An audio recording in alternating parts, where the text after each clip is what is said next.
21শে ফেব্রুয়ারি ভাষা আন্দোলনের স্মৃতি বিজড়িত একটি দিন, কিন্তু আজকের দিনে বাংলাদেশের রাজনীতিতে একটি নতুন ইতিহাস সৃষ্টি হয়েছে। প্রথমবারের মতো বিরোধী দলীয় নেতা এবং আমিরে জামায়াত ডাক্তার শফিকুর রহমানের নেতৃত্বে জামায়াতে ইসলামী শহীদ মিনারে ফুল দিয়েছে। শুধু ফুল দেওয়াই নয়, তারা শহীদ বেদিতে দাঁড়িয়ে শহীদদের রুহের মাগফিরাত কামনা করে হাত তুলে দোয়াও করেছেন। এরপর তারা আজিমপুর কবরস্থানে গিয়ে কবর জিয়ারত করেছেন। এটি জামায়াতের রাজনীতিতে একটি বিশাল প্যারাডাইম শিফট বা যুগান্তকারী পরিবর্তন। কিন্তু এই ঐতিহাসিক এবং অন্তর্ভুক্তিমূলক কাজের পর সোশ্যাল মিডিয়ায় শুরু হয়েছে সমালোচনার ঝড়। বামরা বিষয়টিকে অতিরঞ্জিত করছে। একদল অতি আবেগী মানুষ ধর্ম গেল, ফতোয়া গেল বলে চিৎকার শুরু করে দিয়েছেন। তারা বলছেন, শহীদ মিনারে ফুল দেওয়া তো বিজাতির সংস্কৃতি, জামায়াত কেন সেখানে গেল? ভাই, একটু থামুন। এত আবেগী হওয়ার কোনো দরকার নেই। আগে ইসলাম, পরে রাজনীতি, এই কথা আমরা সবাই মানি, জামায়াতও মানে। কিন্তু রাষ্ট্র কি আবেগে চলে নাকি বাস্তবতায়? আসুন সেই হিসাবটা মেলাই। যারা আজ ফেসবুকে বসে ফতোয়া দিচ্ছেন, তাদের কাছে আমাদের একটা খুব সাধারণ প্রশ্ন: রাষ্ট্রীয় আচার ও সংস্কৃতি কি একদিনে বদলানো সম্ভব? 53 বছর ধরে বাংলাদেশের রাষ্ট্রীয় কাঠামোতে 21 ফেব্রুয়ারিতে শহীদ মিনারে ফুল দেওয়ার যে রীতি চলে আসছে, আপনি কি চাইলেই সেটা কালকেই বন্ধ করতে পারবেন? আর সেই সংস্কৃতি বদলাতে হলে তো শুধু ফেসবুকে বড় বড় ফতোয়া দিলেই হবে না, বাস্তব উদ্যোগ নিতে হবে। আপনি যদি রাষ্ট্রীয় কাঠামোর ভেতরেই না ঢোকেন, আপনি যদি মূলধারার রাজনীতির অংশই না হন, তবে আপনি সংস্কৃতি পাল্টাবেন কিভাবে? ডাক্তার শফিকুর রহমান ফুল দিয়ে রাষ্ট্রীয় প্রোটোকল মেনেছেন, আবার সেখানে দাঁড়িয়ে এই ইতিহাসে প্রথম তিনি দোয়া করে ইসলামী মূল্যবোধটাও মানুষের সামনে তুলে ধরেছেন। একেই বলে প্রজ্ঞা। এবার আসুন সবচেয়ে বড় দ্বিচারিতা বা হিপোক্রেসির জায়গায়। একদিকে হেফাজতে ইসলাম এবং তাদের আমির নির্বাচনের আগে প্রকাশ্যে ফতোয়া দিয়েছিলেন জামায়াতকে ভোট দেওয়া হারাম। খুব ভালো কথা, আপনারা তো জামায়াতকে ইসলামী দল মনেই করেন না, স্বীকৃতিই দেন না।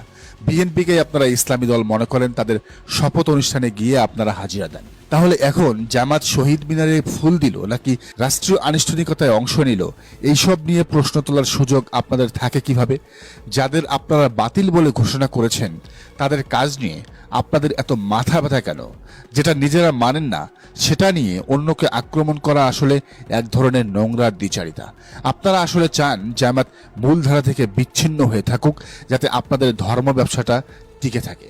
যারা জামায়াতকে ছবক দিচ্ছেন, তাদের রাজনৈতিক অবদানটা একটু মূল্যায়ন করা যাক। এই রাষ্ট্রীয় সংস্কৃতি পরিবর্তনের জন্য এই যে শহীদ মিনারে ফুল দেওয়া, এটা পরিবর্তন করার জন্য কি কখনো সব ইসলামী দল এক হয়ে মাঠে ছিল? রাষ্ট্রীয় কাঠামো গড়তে, একটি ইসলামী রাষ্ট্র প্রতিষ্ঠা করতে কে বাস্তব দায়িত্ব নিয়েছে? আপনারা ইসলামী রাষ্ট্র প্রতিষ্ঠায় কখনো কোনো পলিটিক্যাল সহযোগিতা করবেন না, ফতোয়া দিবেন। আপনারা কোনো বাস্তব উদ্যোগ নেবেন না।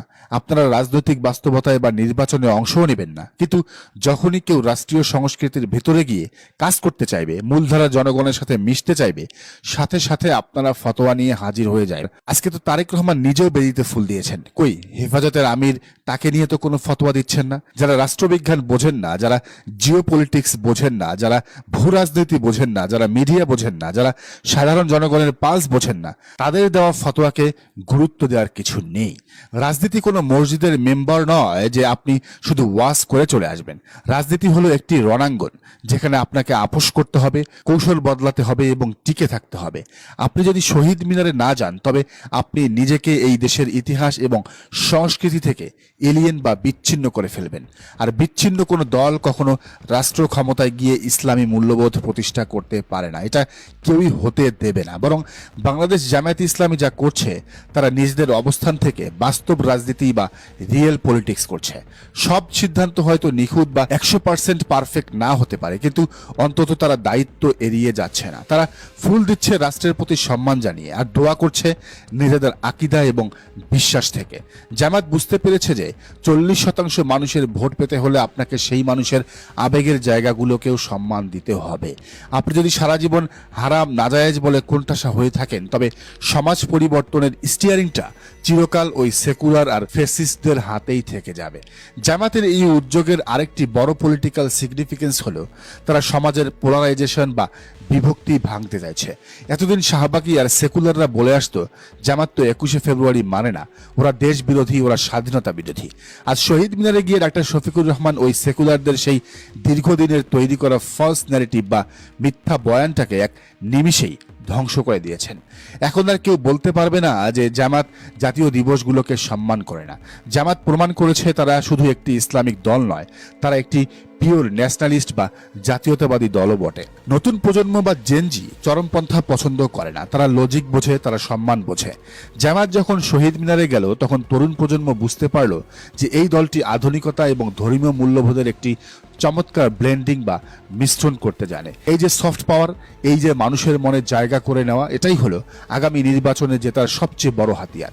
ফতোয়া দিয়ে আপনি হয়তো 100 জন অন্ধ অনুসারী পাবেন, কিন্তু শহীদ মিনারে গিয়ে আপনি লাখো সাধারণ তরুণদের হৃদয় জয় করে নিয়েছেন।